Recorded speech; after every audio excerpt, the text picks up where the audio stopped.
真是谢谢你啊！你真是我的大恩人。姑娘，为何要爬这狗洞？一言难尽。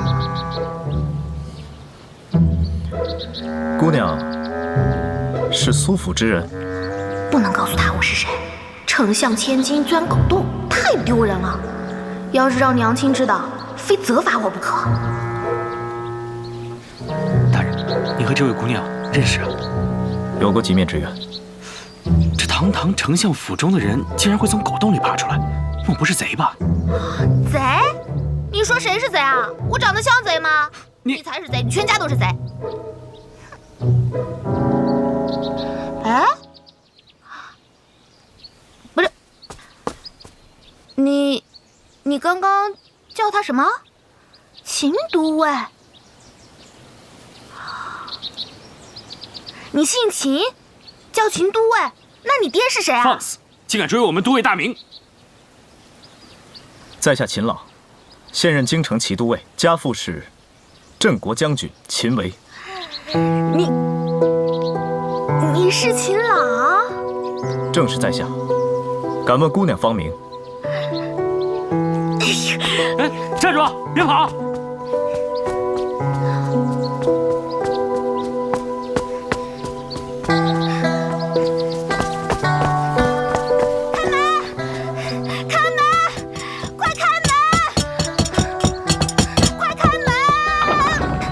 小姐，让开！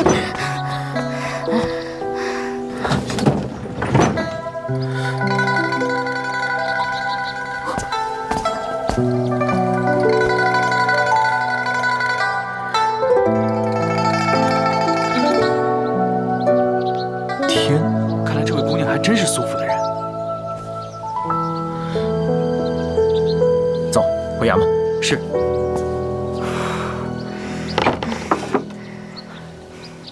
小姐，那个……嘘，就当没看见。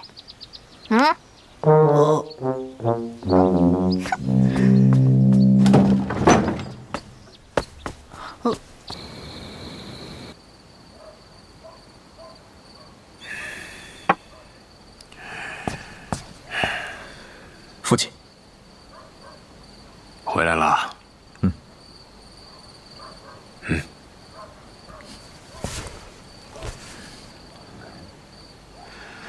新官上任，事务可顺利？父亲不必担心，调查正在进行当中。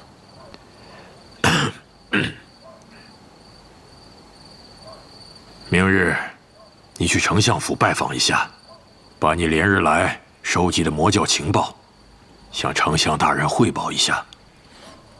是。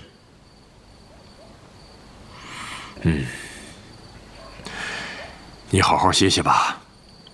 我去书房了。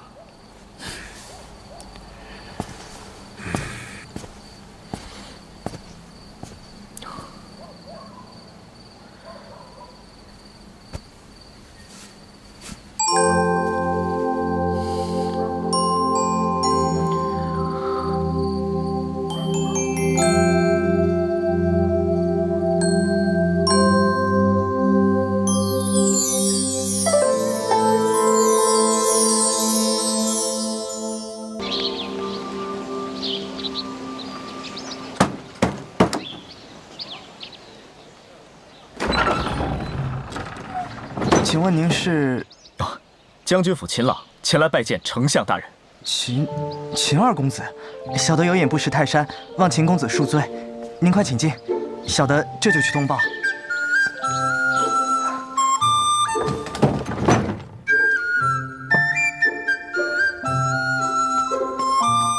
老爷，秦二公子求见。人在哪儿啊？现在正厅喝茶。小姐在哪儿？正如您的吩咐，小姐在左小院天香阁吃点心。你把秦公子带过去，就叫他在那儿等老爷。记住了，进去不要敲门，把人送到就出来，知道了吗？知道了，小的先下去了。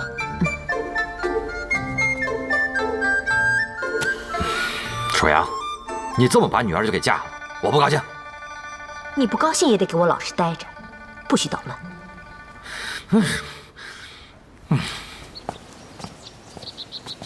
请。我们家老爷在书房处理一些事务，特地吩咐小的伺候您吃一些茶点。老爷一会儿就过来。客气了。等一下啊，这个是否是府上小姐的？没错，这是我们家表小姐的。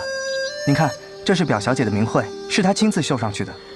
表小姐啊，秦公子有所不知，我们家表小姐闺名唤梁天，是我家老爷过去妹妹的遗孤，从小就被我家老爷接到府上，与我家小姐一起长大。秦公子，请在那边亭台等候。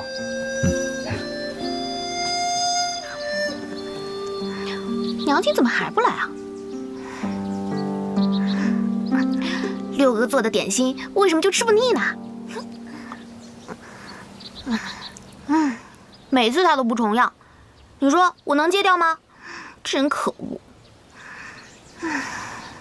上次居然还被卡在狗洞里了，太丢人了！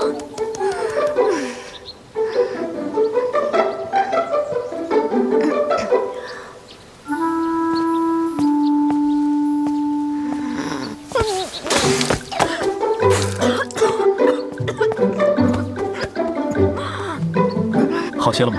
不是你怎么知道我在这儿啊？姑娘误会了，是家父派我来府上拜见苏大人的。那你怎么来这儿啊？你应该去书房啊。这是府上家丁带我来的。肯定又是爹娘搞的鬼。啊，对了，梁姑娘，这个手帕应该是你的。嗯？表姐落在我这的手帕。上次原本想把手帕还给姑娘，奈何梁姑娘匆匆离开。梁天这个名字真的是与众不同。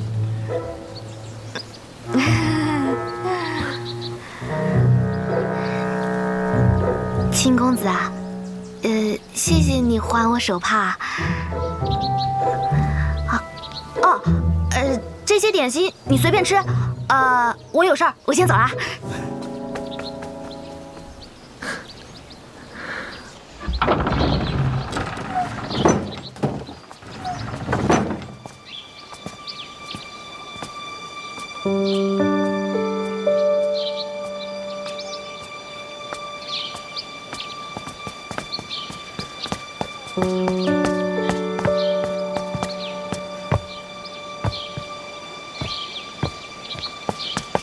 三公子，表妹，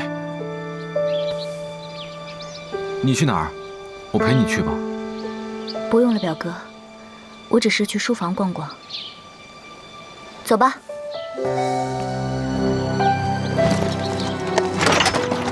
撤！撤！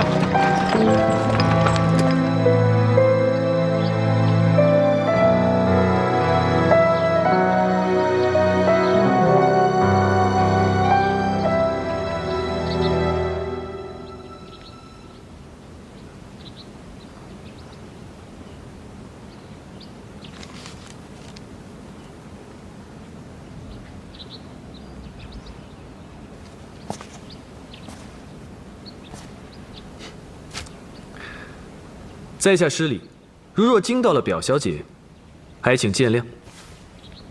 可是娄家堡少堡主，正是。素闻丞相府表小姐冰雪聪明，果然是名不虚传呢。不知娄少主找小女何事？在下前几日曾去丞相府登门拜访，我前去的目的，想必表小姐应该是清楚的。是。素闻表小姐博览群书，没想到对草木类的书籍也有研究。只是随便看看。娄少主，您托我们追查的草木经已经找到了，历时2年有余，实属不易。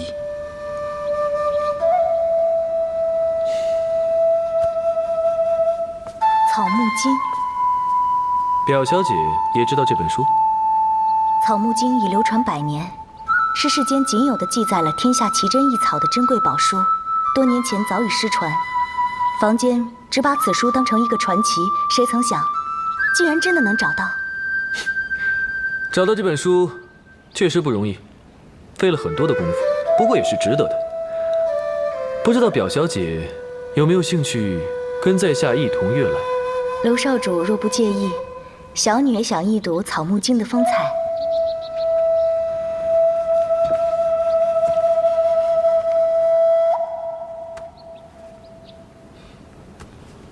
表小姐在找什么？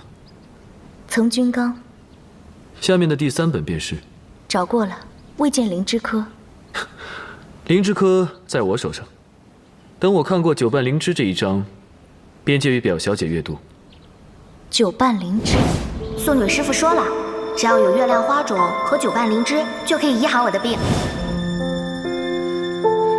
少堡主对九瓣灵芝有兴趣？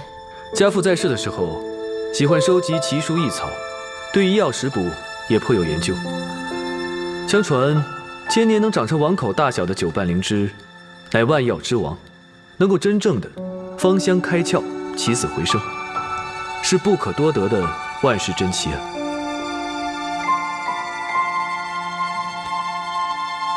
九瓣灵芝多藏于高寒恶劣地带或险峻原始森林、悬崖峭壁、人迹罕至之地，特灵芝周围伴有猛兽毒虫，累杀瘴气，万分惊险难得。自古以来，诸多王公贵族均想得而不能。据说这灵芝粉，普通人服下可以返老还童，而习武之人喝下，武功可以精进数倍。这灵芝粉还能解万世的奇毒，真是不可多得的仙草。娄少主当真相信这个世上有九瓣灵芝？在下不只相信，而且一定可以得到。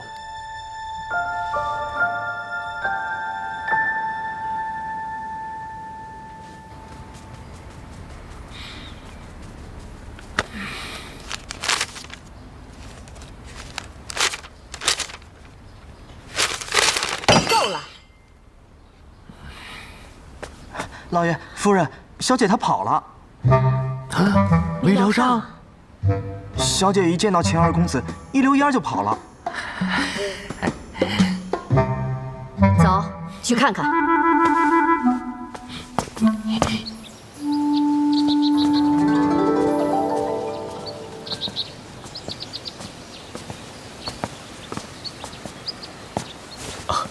秦朗见过大人、夫人。不必拘礼。快坐下，苏府没那么多规矩。谢大人、夫人。刚才一直在忙，倒是让贤侄久等了。大人言重了。听你父亲说，最近杀人案件有了新的进展，说来听听。是。京城这2起案件，受害人皆为年轻少女，且身体健康，品貌端正。案发时间都是在深夜之时，且都是独自一人，并未有目击证人。但是这2位受害人皆被吸干了全身的鲜血。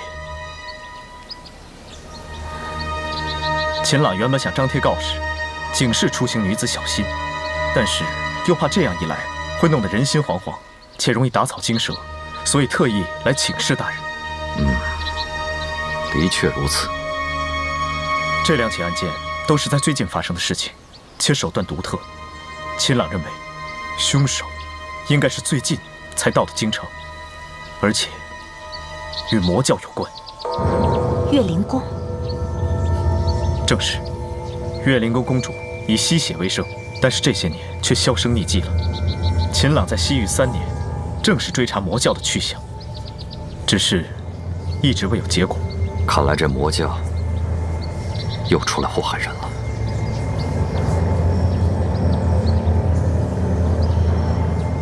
夫人，你怎么了？快扶夫人回房间休息。是，我没事。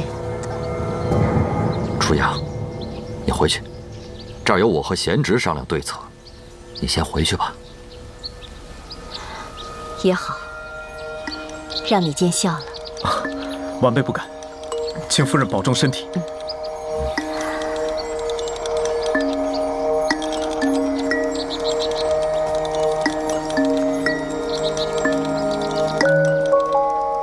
这魔教又出来祸害人了，真是让人心忧啊！依贤侄的意思是，既然这2起案件都是最近发生的，秦郎以为应该先以客栈、流动人群入手。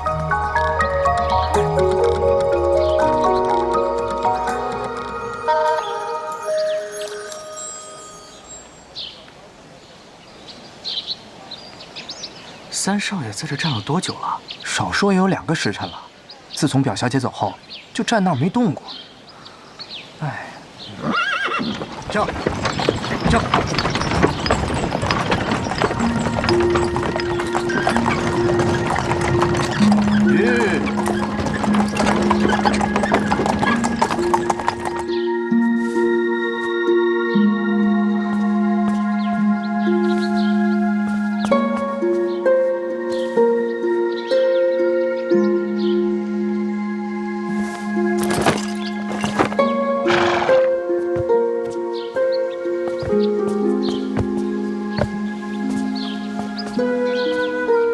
劳烦娄公子一路相送。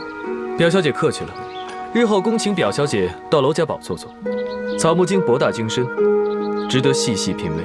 若不麻烦，以后定会前去赏阅。在下娄轩，料想这位是府上公子吧？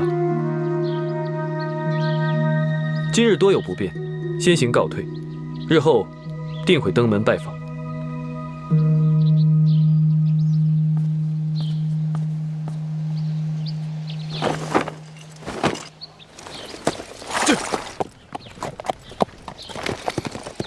他就是娄轩。是。你们。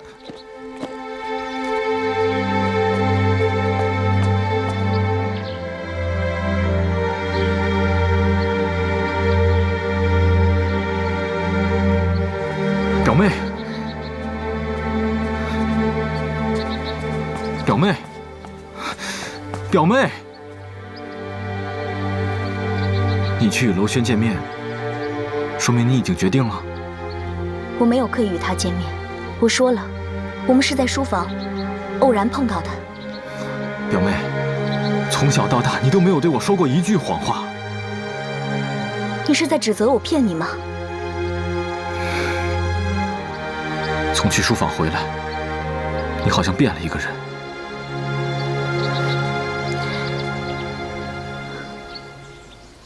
三表哥，不知道从小一起长大对你来说意味着什么。原来10几年比不过几个时辰，原来这么快，你就可以说不认识我了。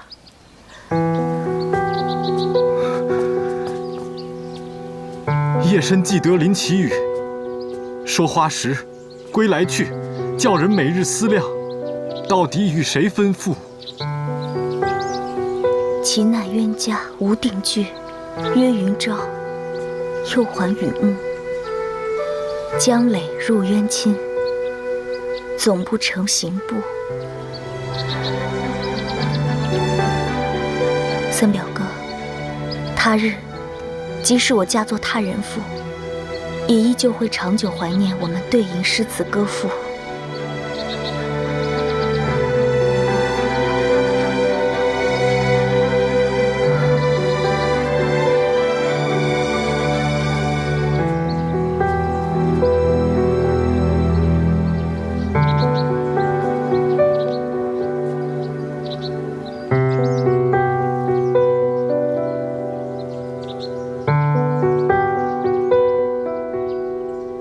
吃了晚膳再走呢。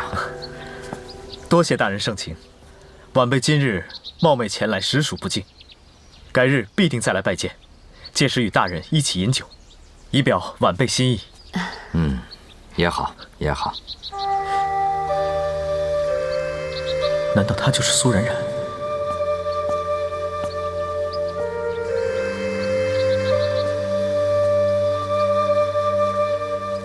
哎，男儿，快过来，快过来！这是我们家老五苏南。爹，娘，快来见过钱二公子。在下秦朗。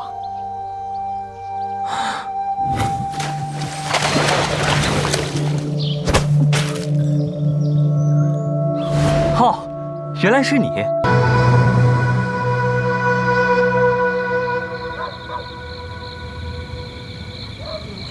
两位客官，楼上请。来，请。好嘞。我敬你一杯。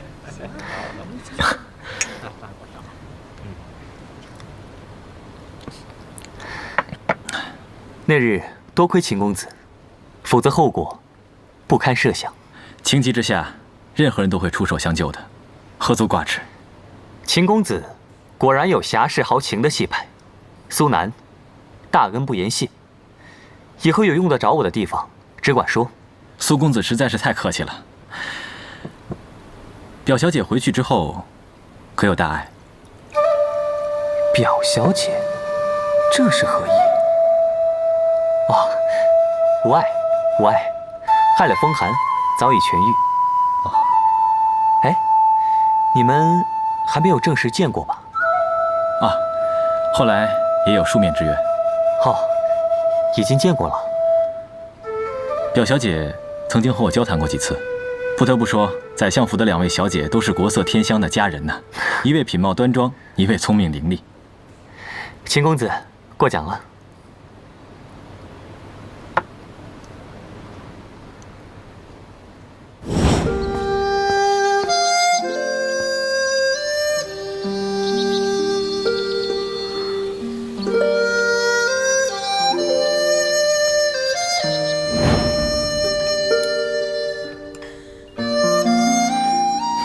表小姐，她的身世我听说过一二，虽有不幸，但是能得到丞相大人和夫人以及几位兄长的关爱，也实属大幸啊。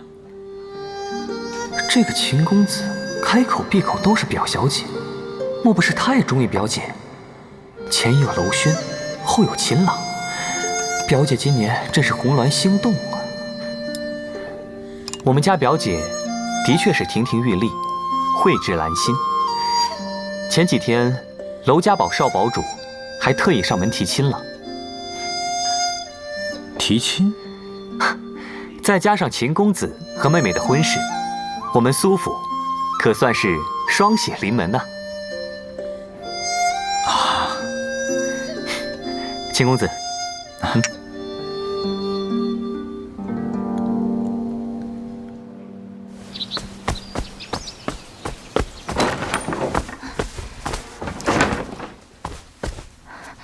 怎么了？表小姐，今早小姐的窗子又开着。你什么时辰过去的？某时。你昨天晚上确定把窗子关好了？自从前几次发现窗子开着，被您说了之后，奴婢一直都很小心，确定昨晚窗子是关着的。奴婢后来还检查过一次。冉冉怎么样？她醒了吗？小姐还睡着呢。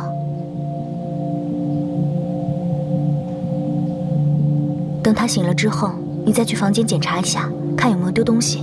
是。可是，真的不用跟老爷和夫人禀告一下吗？不用了，我自有主张。是。你先出去吧。是。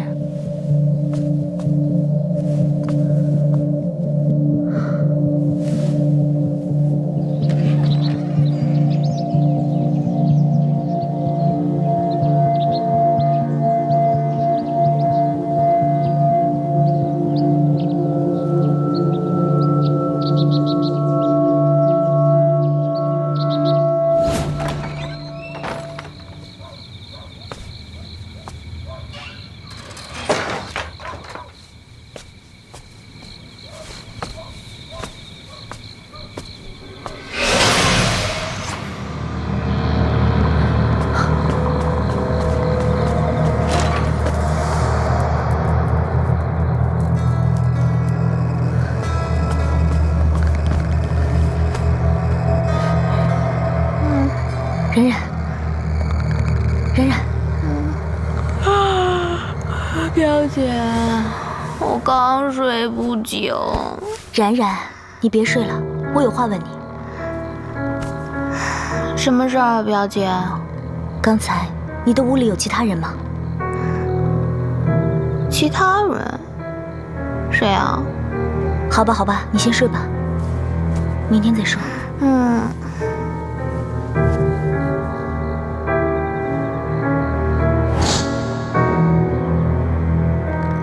一回可以说是看错，但是不可能次次那么凑巧。可是会是谁呢？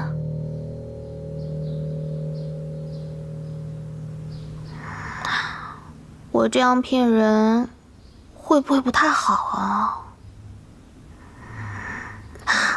不对不对，怎么是我骗他呢？是他自己误会的呀，不关我的事。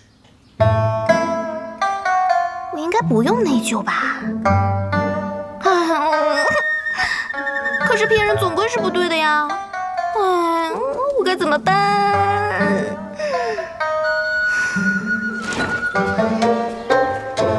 小姐，玉峰公子来了。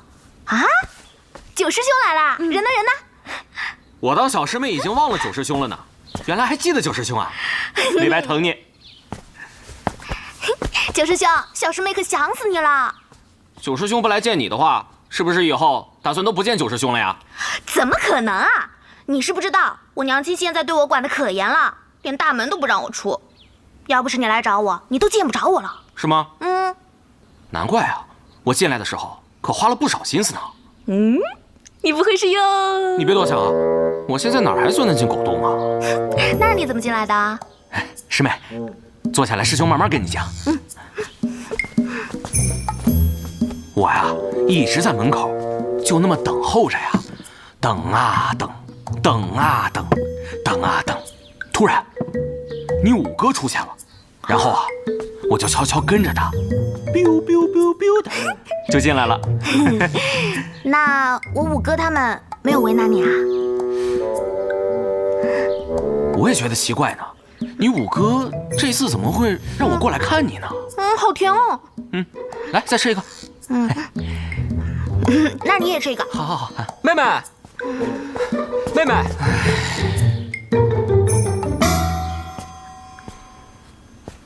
岳老三，你怎么又来了？关你什么事儿啊？七哥，九师兄上次来已经是几年前的事了吧？那也不行，不是我说你啊，你们太乙山的人怎么都这么喜欢缠着我妹妹啊？不是我说你呀，你们太乙山的人怎么都那么喜欢缠着我妹妹呀？我告诉你，你离我妹妹远点，免得我妹妹被你带坏了。我是小师妹正经800的师兄，凭什么让我离她远一点啊？嘿，我这就服了，我从来就没见过像你这么臭不要脸的人。你让开，妹妹，你过来。你干嘛呀？我今天非要跟你好好理论理论。理论就理论，你给我听清楚了，她是我妹，不是你妹，你别老往这儿跑。我是她师兄，她是我师妹，我怎么就不能来看她了？你这有了不起啊！你怎么还能打人呢？我就让他来了，你能把我怎么样？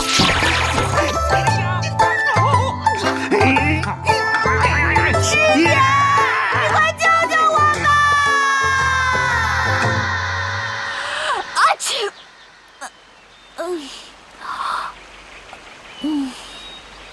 只打了一个喷嚏，看来是小师妹在念叨我。我要不要下山去看看她？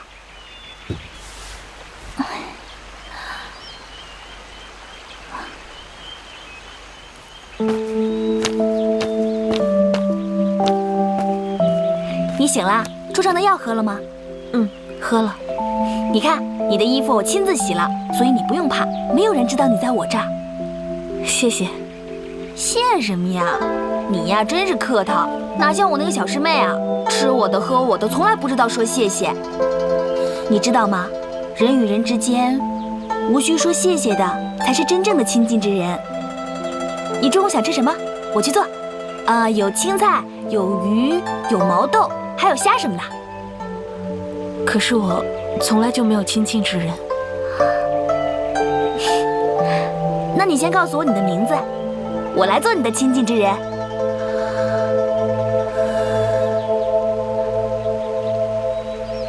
叶青天。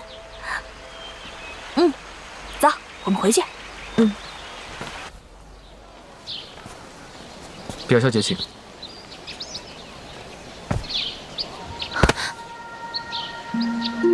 多谢。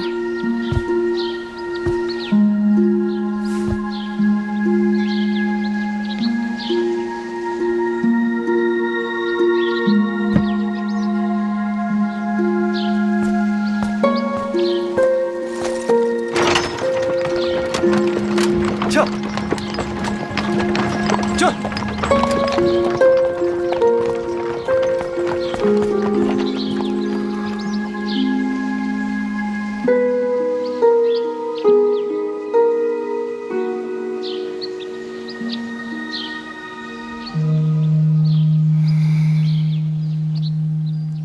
三表哥，你这是在责备我，欺骗你吗？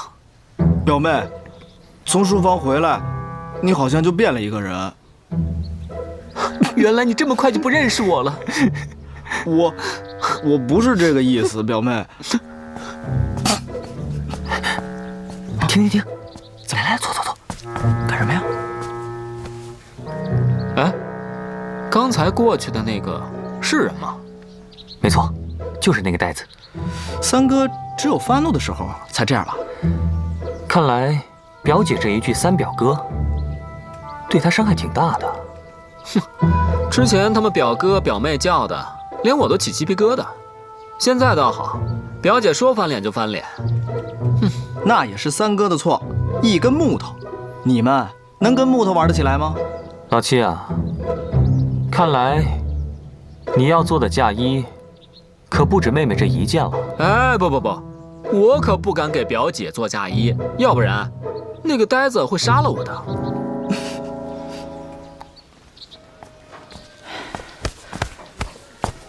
哟，大人，里边请。哟，大人您来啦！大人，快请，里边坐。不必了。近半个月内，你店是否有西域打扮的女子入住？西域的打扮，西域打扮。哎，小四儿，你也想想。哦，好。西域打扮，掌柜的，咱们这儿最近没有这样的客人。是啊，大人，这个好像还真没有。那多谢了。哎，大人慢走啊！大人慢走啊！好的。面具，看一下。刚出锅的，瞧一瞧，看一看啊，面具。面具看一下。哟，姑娘，看一下面具吧。买一个吧，多好看啊！面具。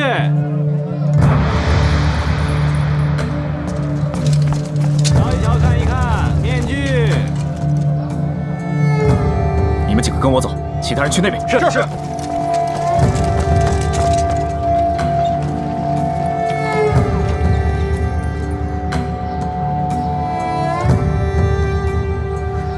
京城西长街万去不庄。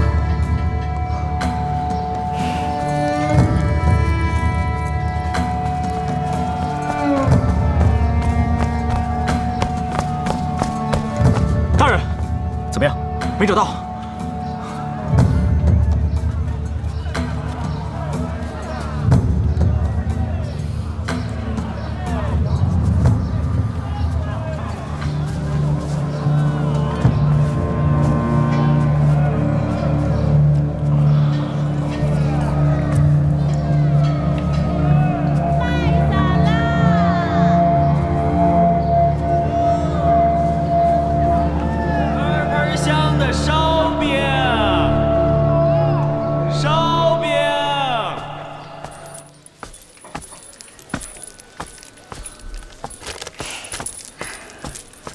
掌柜的，你帮我看一下，这怎么走？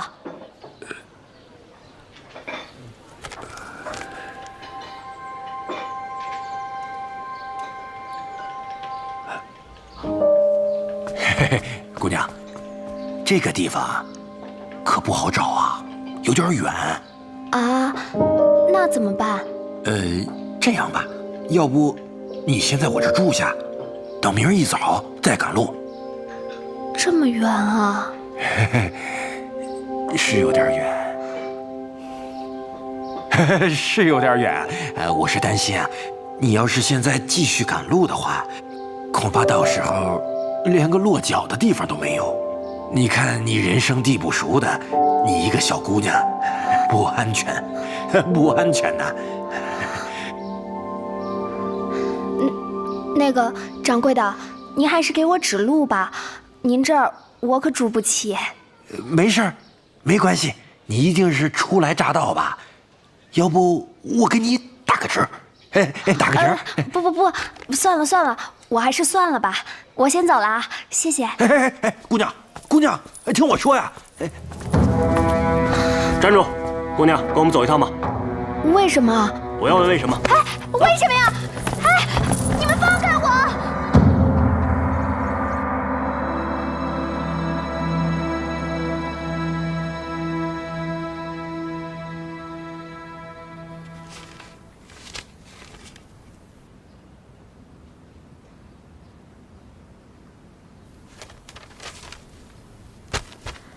不知道娄公子找九半灵芝，是想要武功精进，还是想要永葆青春？救人。救人？三哥，你真的不知道表姐去哪儿了？不可能啊！你们之前不都是一起出门、一起练琴、一起散步吗？哦，我知道了，你是不是惹表姐不高兴啦？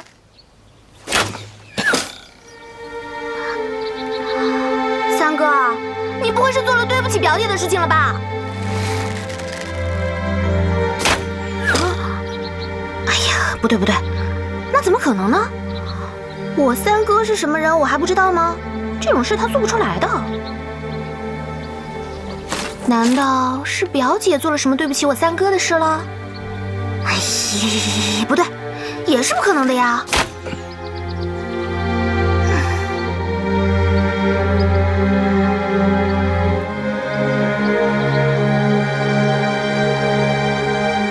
你表姐答应婚事了？谁答应婚事了？答应谁婚事了？表姐。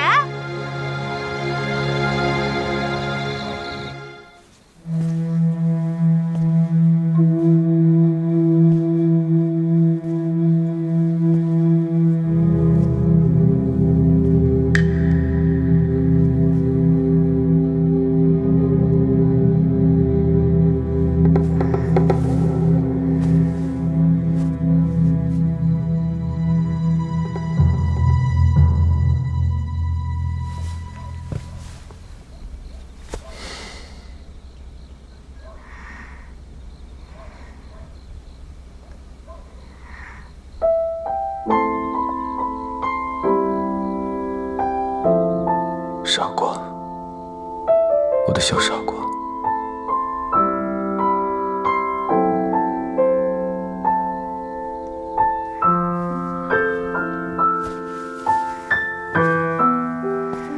你是谁？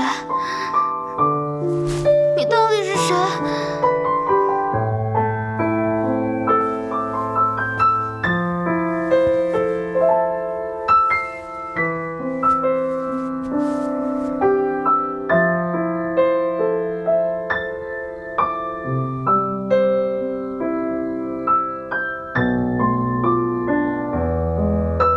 不许忘了我。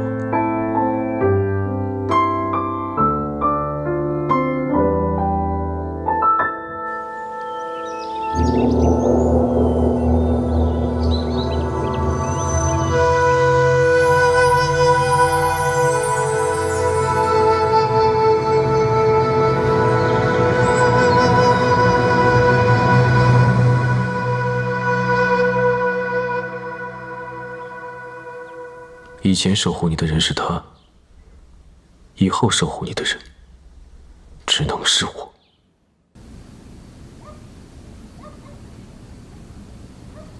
你答应了？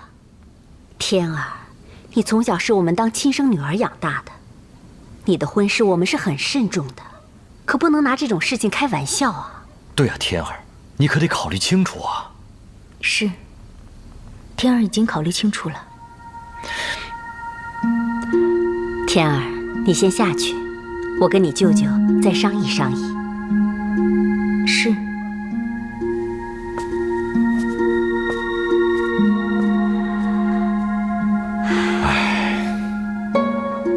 天儿从小生性倔强要强，看来这门亲事也是没有办法了。京城刚刚出了那样的事情，我这心里惶惶不安。你说天儿这事，我的心怎么也悬着呢？初阳，你别担心，这个秦朗不是已经开始调查了吗？相信不出几日，一定就会有结果，你不用瞎想啊。你明天下朝之后跟老秦头商量，尽快把婚期定下来。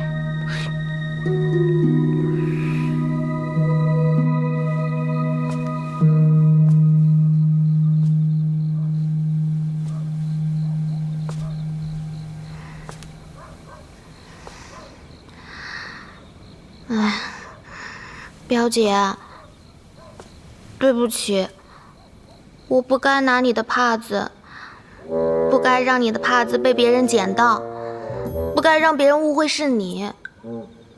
可是，我真的不是故意的，你要相信我。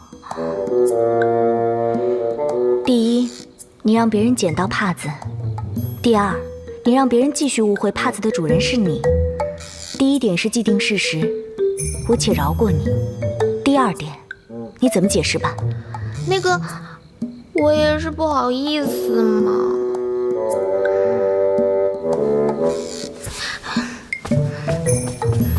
表姐，那你说你怎么才能原谅我嘛？好吧，那你说说，你将错就错的这个打算，准备持续到什么时候？我不知道。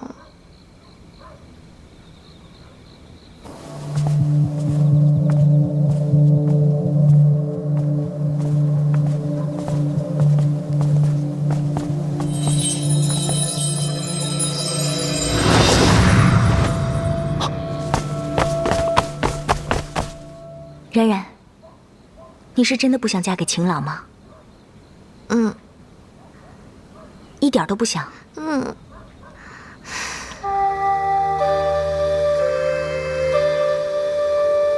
这3年，我每天都做梦，梦里一直有一个声音。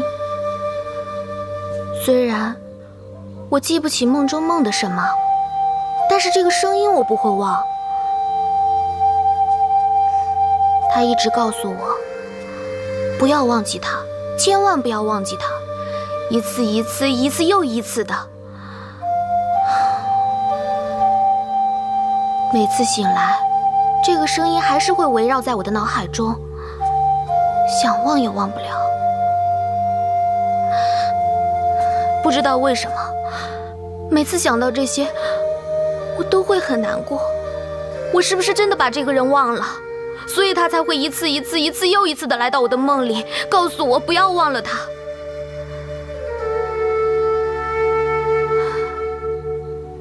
每次想到这些，我这里都会好难过呀。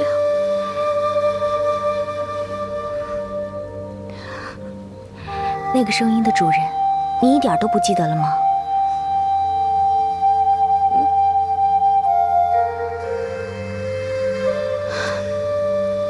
不过不管怎样，我一定要弄清楚。所以你不愿意嫁给秦朗？嗯，是啊。那你打算怎么说服舅舅舅母？其实我也不知道怎么办。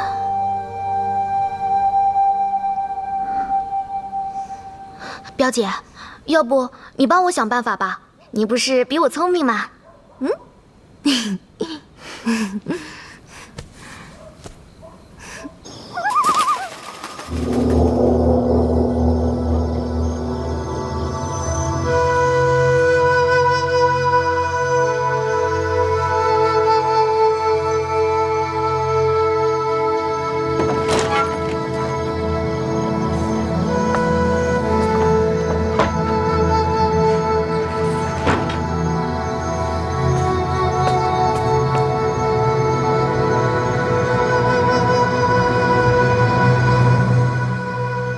你究竟是谁？一个被忘记的人。你到底有什么目的？我不会伤害他的。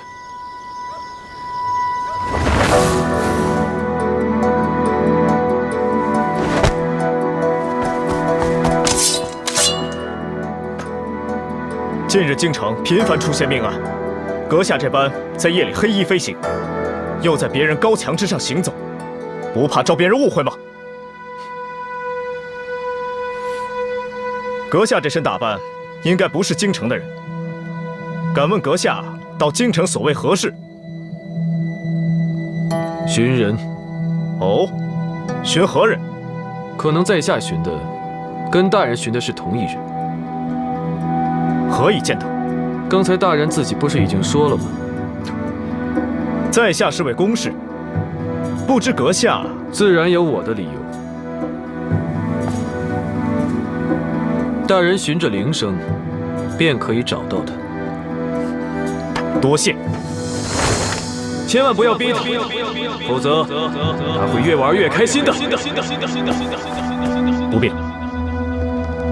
魔教吸血之术，传女不传男。难怪大人一直让我们寻找怪异的女子。不知道此人是否与魔教有关？大人，您看。放了吧。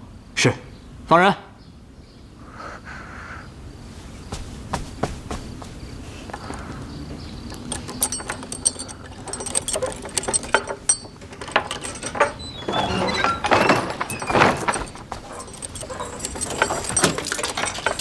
走吧，走吧。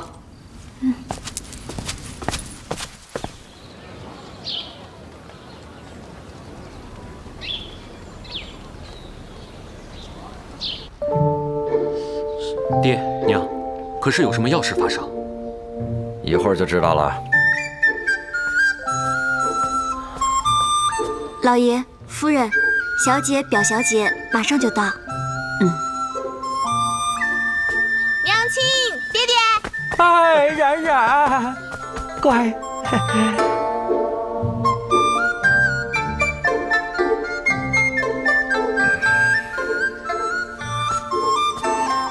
天儿，舅舅、舅母，冉冉，你爹与我一直希望你跟天儿一样举止大方、彬彬有礼。可是你自小身体弱，我们也就随你去了。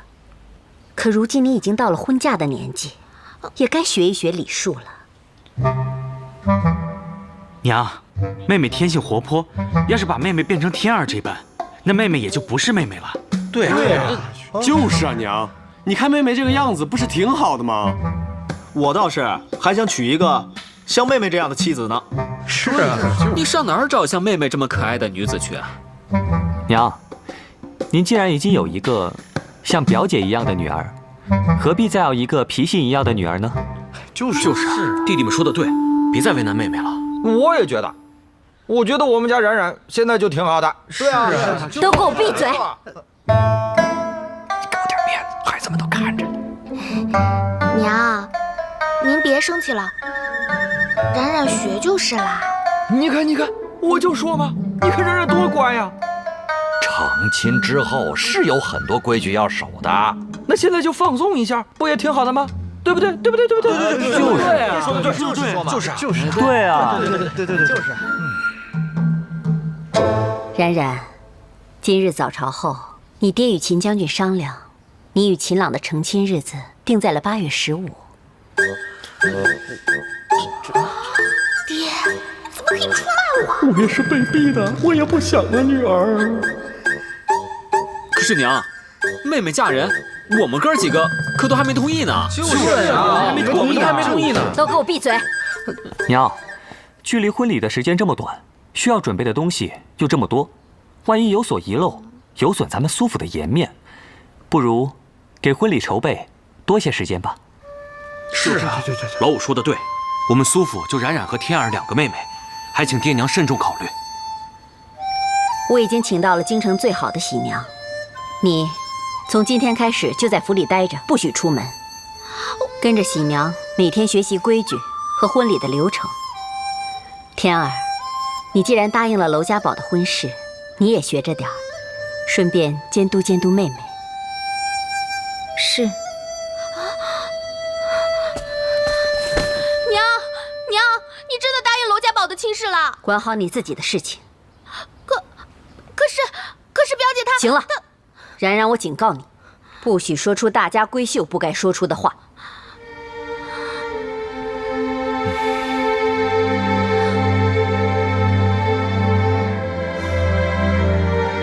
好了，你们都下去吧。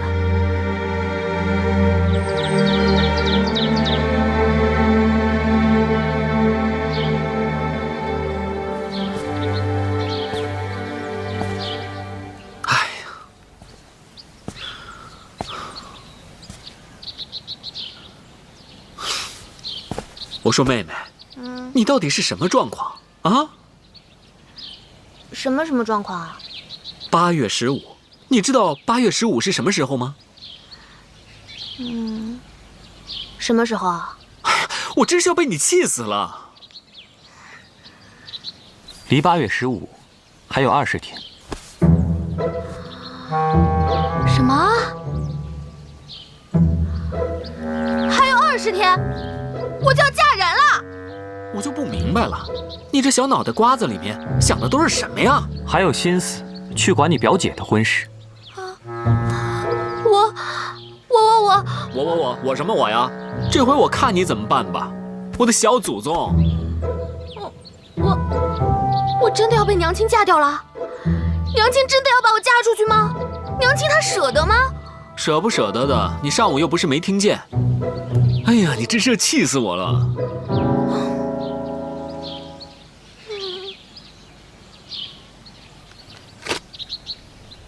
妹妹，你过来。哎，也让我听听啊！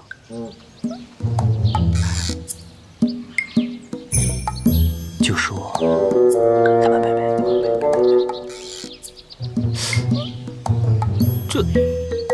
这能行吗？不行也得试试啊。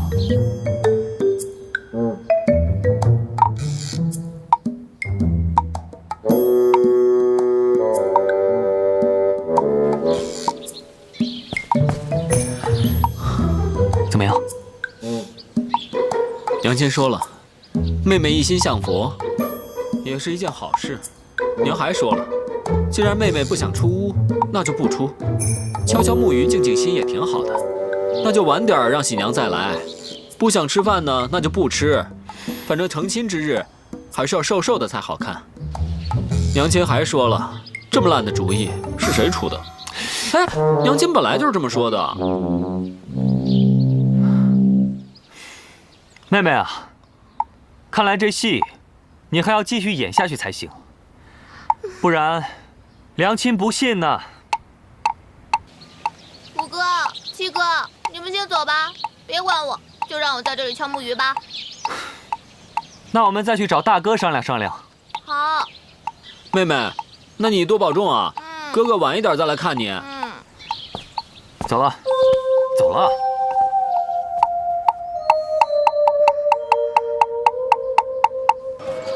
哎，您看我们还是手感特别好。来，咱这个使劲儿，没人挺结实啊，可不是吗？哎，姑娘，来一个吧。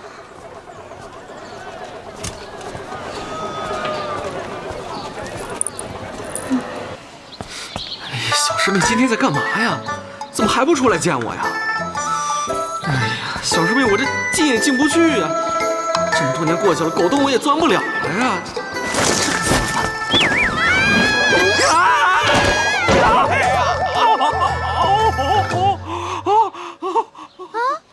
九师兄，你怎么在这儿啊？怎么是你啊？你没事吧？没事吧？小师妹，哎，怎么是你啊？疼死我了！九师兄，对不起啊，我刚刚跑得太急了，就没看到你。没事没事，不说这个了，不说这个了。小师妹，你怎么从这个上面下来了？哎呀，还说呢，我娘不是不让我出门吗？我就偷偷的跑出来啦。九师兄，话说你怎么来这儿了？还不是因为你啊！你娘不让我进家去找你，我只有来看看狗洞了。但是我实在是钻不进去。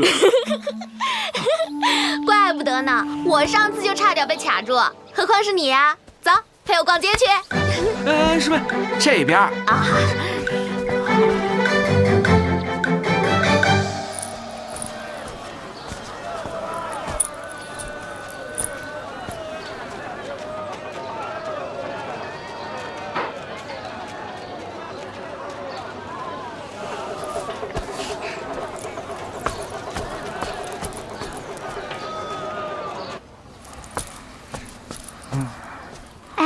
伙计，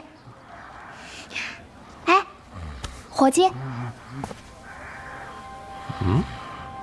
这妞有点意思啊。哎，伙计，姑娘，你需要买点胭脂吗？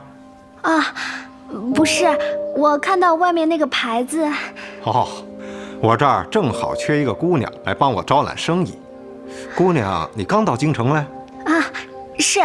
哦。姑娘的家住哪儿啊？我从西边来。西边？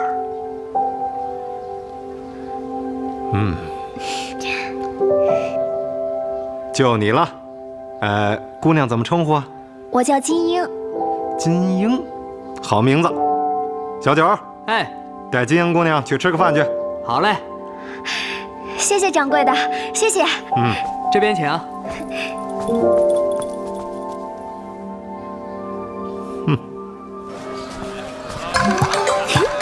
来，您看看。买一个吧。不要。您慢走。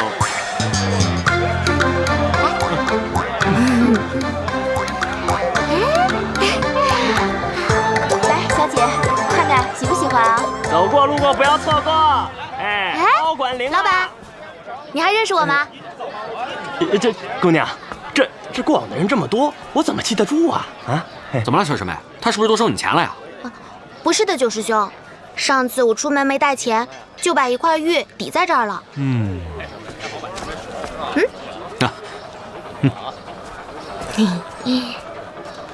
老板，我把银子还给你，你把玉还给我吧。姑娘，那天自从你走了以后，就来了一个公子，非要你这个玉佩。哎呀，这人高个子大，我也没办法，我只能给他了。个子很高。要说个子很高的话，你家的哥哥个子都挺高的呀。要说人高马大嘛，那只有你4个了。你回家问问不就得了？是。老板，再给我来一包。啊。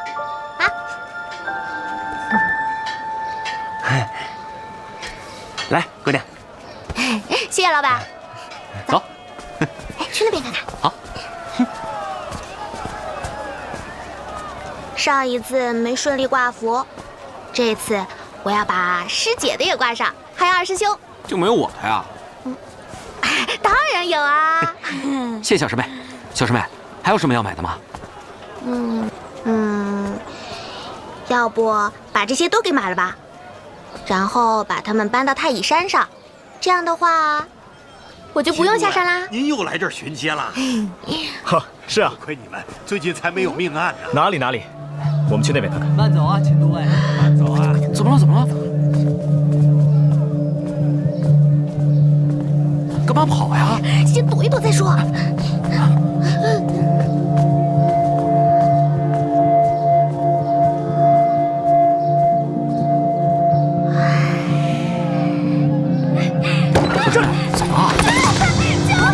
老实点！你们干什么？